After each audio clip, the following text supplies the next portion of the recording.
What's up guys, welcome to your 13th Pygame tutorial, and in this tutorial I'm going to be going over how to fix that problem we had last time with our animation, and we're going to be able to control the speed based on time. And if you're wondering, alright, why would we want to do this instead of just doing it like we did before? Well, before we had an animation based on how fast this loop could execute. So if you had to move 1 pixel every time the loop execute, it would be faster on computers with a faster processor and slower on computers with a slower processor. And when you're building a game, you don't really want it faster on some computers and slower on others, especially if you're going to have like high scores and stuff like that. So to do this, we need 3 variables. We need the x coordinate. Let's just set it to 0 to begin with, same as last tutorial. The next thing that we need is a clock object. Now in Pygame there's a built-in function called a clock, and this is pretty much a clock on your computer, and this is so you can work with time.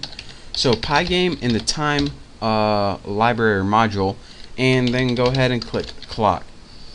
And after this, what you want to do is set a speed for your animation, and I'm going to set it equal to 250 pixels every second. And once I use these once I use these variables, you'll understand what it does pretty much. So after you got your 3 variables, let me move that down so you can see them. And after you blit your ball, here's what you need to do. The first thing that we need to do is calculate millisecond. So milli equals clock tick. Now, why is this important, you ask? Well, I'll answer that for you. Whenever you use clock tick, it calculates 1 tick equals 1 millisecond. So unlike how fast your loop executes, a millisecond is the same on a fast computer, is a slow computer, whatever. This isn't based on how fast your computer is, this is based on actual time. So now we get a constant across all computers. A millisecond is the same amount of time no matter who you talk to.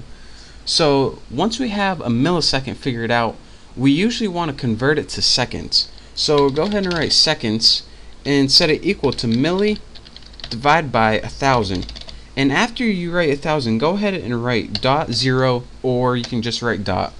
And if you worked with Python and you follow my tutorials, then you know that whenever you divide by like 1,000, this is going to give you a whole number, and you don't want this. You want the detailed fractions of a number. So whenever you divide by a floating point integer, you get a detailed decimal point answer. And this is going to give you 0.001 seconds. So right now we have the variable 0.001 stored in seconds. And again, this gives you a constant instead of just how fast this loop can execute. So once we have 0.001 seconds, we want to calculate the distance moved. So let's go ahead and click dm and set it equal to seconds, seconds, and we want to multiply it by speed. And again, we made the speed in this tutorial. So when we multiply 0.001 seconds by 0.25, we get the distance moved. So now we can x plus equal dm, which is distance moved. And what this is going to do is move it a quarter pixel, or 0.25 pixels every millisecond, or 250 pixels every single second. So let me make sure I got everything right. Looks like it's all good. I can go ahead and run this. Run module, save it, okay. And now you see we can control the speed of our ball by changing that one speed variable.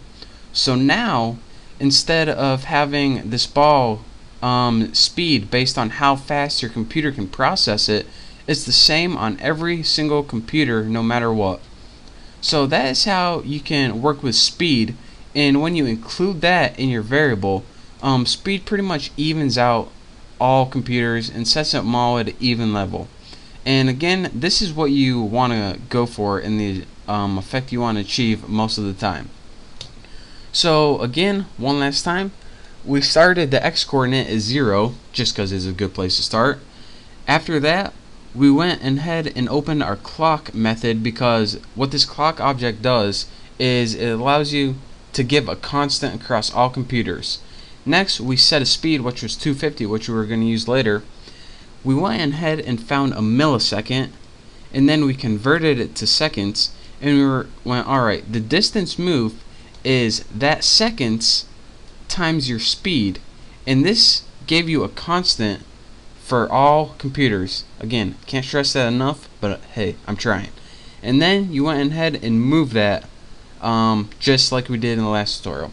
So that is your basics of how you can incorporate time to make speed constant across all computers. So I hope you enjoyed this tutorial. I hope you understand it at least a little bit. So thank you guys for watching. Don't forget to subscribe, and I'll see you next tutorial.